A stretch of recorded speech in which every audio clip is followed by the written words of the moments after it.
out of fear. They want to show a fight to the radical left so they don't lose their political seats, and they're willing to make the American people suffer for it. That is the fact. This is about math. Republicans have to have at least 7 Democrats. We need 5 more. 5 more moderate, centrist, common sense people who care more about the constituents they serve and the country that they supposedly serve than their own political futures and the retribution they'll receive from the Marxist, Mandami, communist left in the party if they do the right thing here. I wish these weren't the facts. I take no pleasure in telling you this. It is disgusting to us. But there's no other way to candy coat this, to make it any prettier than it is. So we're now entering the 5th week of this Democrat shutdown, and it's for one reason. Democrats made a deliberate choice to keep the government closed. The shutdown will only end when those same Democrats make a deliberate choice to open it. The entire country is calling and waiting on just 5 more Senate Democrats to come to their senses and do the right thing. We are pleading with them to do so. This is not a game. The solution is sitting right in front of them. Pass the clean CR, end this madness, and open the government. You'll hear next from our majority leader in the House, Representative Steve Scalise. Thank you, Mr. Speaker. As the Democrats continue to impose suffering on the American people, and by the way, that's their term, they've continued to talk about real suffering that they know they're causing. Again, they say to get leverage over what they still can't articulate. But as Democrats continue to impose this suffering, their attempts to mislead the American people are working overtime. The Speaker laid out a number of those statements that Democrats have made over and over again to try to mislead the American people. And it doesn't just end there. Over the weekend, Chuck Schumer tweeted out, quote, "Republicans have done everything in their power to raise your health care costs and kill SNAP for millions of hungry Americans." Now, Chuck Schumer knows good and well what he said there is not only misleading, it's patently false. I tried to give it Pinocchio awards, but I don't want to associate the character Pinocchio with Chuck Schumer in that statement. Let's start with the first half of what he said there. Raising health care costs. Who is the party that's done that? The health care law of the land, and not sure if Chuck Schumer's been updated on the law, but Obamacare is the law of the land in health care. And we can all go look at the votes going back the last 10 years. It's been partisan votes all the way through for Obamacare. They called it, as the Speaker said, they named it the Affordable Care Act. It's been anything but. Costs for families are up over 80% in their premiums because of Obamacare.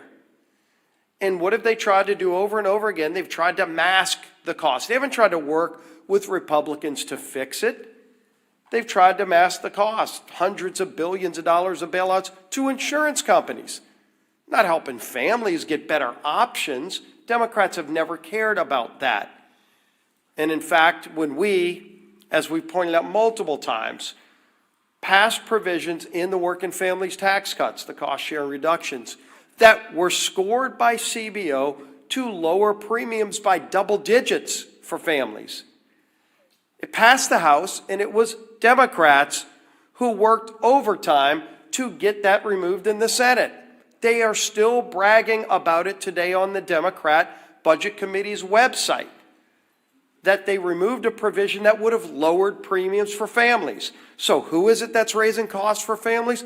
Of course it's been Democrats every step of the way, and the only thing scored by CBO to reduce premiums on families that have passed either house, the Democrats worked overtime to get that removed.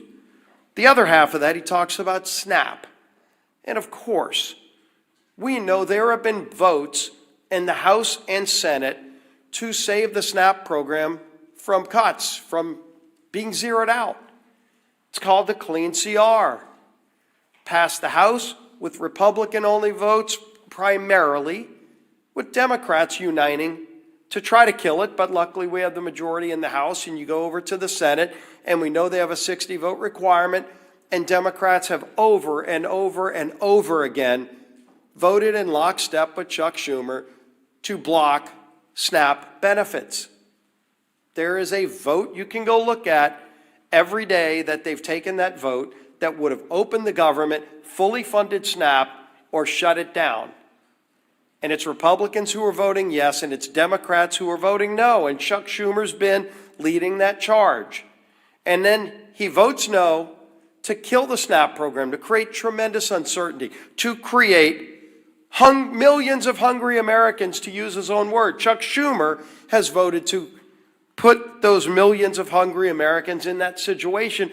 And then he walks out to the microphone, as the speaker said, and then he tries to blame it on somebody else. People are sick and tired of it. We're surely sick and tired of it, but the American people are suffering, to use the Democrats' term, while those same Democrats that impose the suffering are going out and trying to mislead and lie to the American people and blame somebody else for the very votes they cast. It is votes in Congress that have caused a government shutdown. That's why we're here. You either vote yes to open the government or you vote no to keep it shut down. And the votes are public record. And the same people that are voting to shut down the government, to deny food to families, are then walking out and trying to lie to the American people and blame somebody else for their actions. The American people won't have it. The American people will not be lied to. And it's time that Chuck Schumer and his Democrat colleagues end this madness. Let's open the government back up again and get to a negotiation on the differences we have. Our whip, Tom Emmer.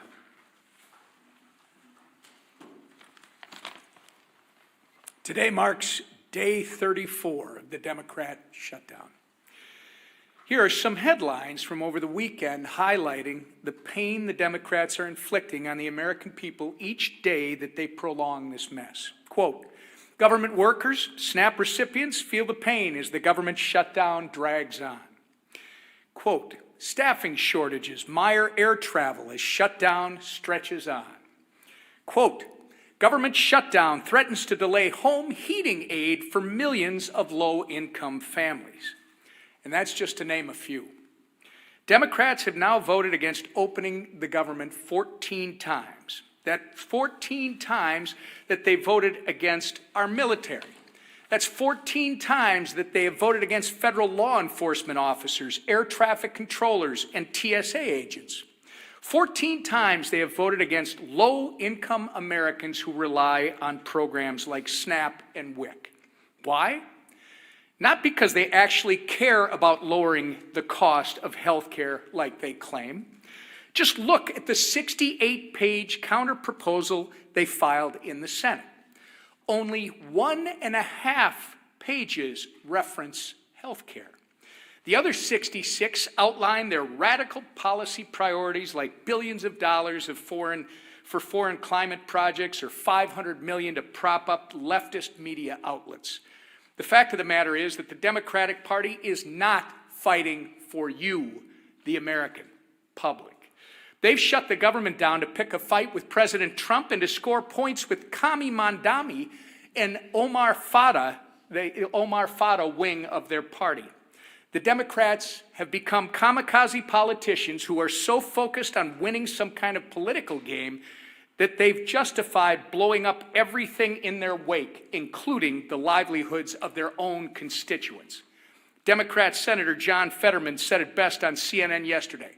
Quote, we are hurting the very people that we fight for, and now we're getting nothing for them if we continue to keep our government shut down. Quote, this is wrong, he went on to say, and he's exactly right. It's past time for Democrats to end the political games, pass our clean CR, and reopen the government for the people they were elected to serve. Back to the Speaker. Questions? Manu, you get it first every time. This is not fair. Last week, you came here to these mics, and you were very critical of Joe Biden's use of the auto pen, his pardons. You said you didn't even know he was pardoning. But last night on 60 Minutes, the President Trump admitted to not knowing he pardoned a crypto billionaire who pleaded guilty to money laundering. Does that also concern you? I don't know anything about that. I didn't see the interview. You have to ask the president about that. I'm not sure. Yes, ma'am. Last week on Friday, you said that if there was any way to fund SNAP, that the Trump administration would be happy to do it. Now, 2 judges have come out saying that it is likely illegal to stop SNAP payments. One is giving the Trump administration until today to make a decision on how to move forward.